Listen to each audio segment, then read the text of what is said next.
दोस्तों, स्वागत है आपका देख सिनेमा में। आज हम लेकर आए हैं एक south Indian mystery horror film की कहानी भैरवा कोटाई। एक ऐसा गांव जहां इंसान और आत्माओं की दुनिया एक साथ उलझी हुई है, जहां हर रास्ता आपको डर, रहस्य और अंधेरी सच्चाई की ओर खींचता है। क्या आप तैयार हैं जानने के लिए कि कैसे एक साधारण चोरी, एक हादसा और रहस्यमयी गाँव एक डरावनी और दिल दहला देने वाली कहानी में बदल जाते हैं? तो चलिए दोस्तों, शुरू करते हैं भैरवा कोट की पूरी कहानी। सिर्फ देख सकती है वासवा से। वासवा एक स्टंट डबल है जो फिल्मों में खतरनाक काम करता है, लेकिन असल जिंदगी में बहुत परेशानियों में जी रहा है। पैसों की तंगी और गलत रास्तों ने उसे चोर बना दिया है। एक दिन वासवा एक शादी में जाता है। वहाँ चारों तरफ खुशियाँ, गाने, नाच हो रहे हैं, लेकिन वासवा की नजर सिर्फ दुल्हन के गहनों पर है। धीरे धीरे चालाकी से वो गहने चुरा लेता है और भाग निकलता है। साथ में उसका दोस्त जॉन भी है जो चोरी में उसका पार्टनर है। दोनों भागते हुए हंसते हैं, लेकिन भाग्य को कुछ और ही मंजूर है। चोरी के बाद वासवा और जॉन भाग रहे होते हैं। रास्ते में उनकी गाड़ी से एक लड़की टकरा जाती है। उस लड़की का नाम है गीतसा।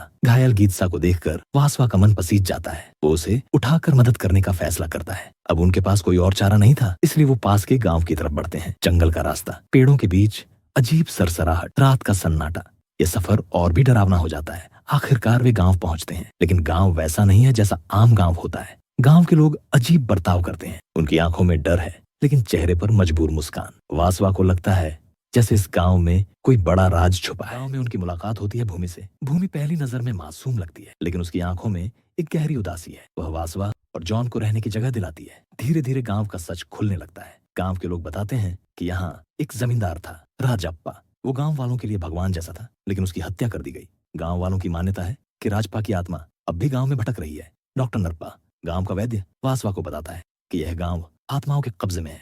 यहाँ मरने वाले कभी शांति नहीं पा सके।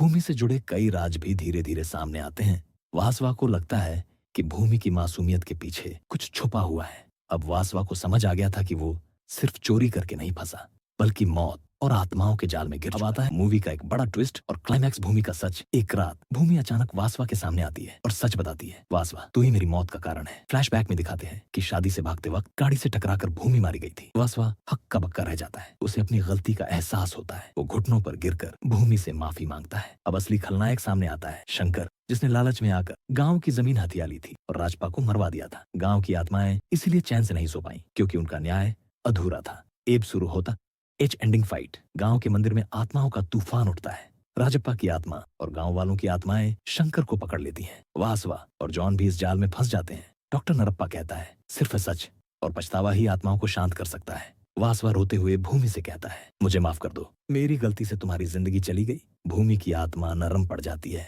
राजप्पा अपनी ताकत से शंकर को खत्म कर देता है। गांव में गूंजती चीखें और फिर अचानक शांत। सुबह की पहली किरण के साथ आत्माएं आसमान की ओर उठती हैं। भूमि शांति से मुस्कुराते हुए गायब हो जाती है। राजप्पा वासवा को आशीर्वाद देकर विदा लेता है। दोस्तों, कभी कभी इंसान की सबसे बड़ी जीत तलवार से नहीं, बल्कि अपने पाप को स्वीकार कर लेने से होती है। एंड में वासवा अब बदल चुका है। वो गांव छोड़ता है, लेकिन अपने साथ एक सबक लेकर जाता है। पैसा और चोरी इंसान को कहीं नहीं ले जाते, लेकिन सच्चाई और इंसानियत हमेशा साथ देती है। सूर्योदय यहाँ सिंबल है, नई शुरुआत, आत्माओं की मुक्ति और इंसान का प्रायश्चित। दोस्तों, ये सिर्फ एक हॉरर फिल्म नहीं थी, ये इंसान की गलतियों और उन्हें स्वीकार करने की ताकत की कहानी थी। तो दोस्तों, ये थी भैरवा कोटाई की पूरी कहानी। आपको क्या लगता है, अगर आप वासवा की जगह होते तो क्या आप अपनी गलती मान पाते? नीचे कमेंट में जरूर बताइए। अगर वीडियो पसंद आया तो लाइक, शेयर और सब्सक्राइब करना मत भूलना। मिलते हैं अगली कहानी में।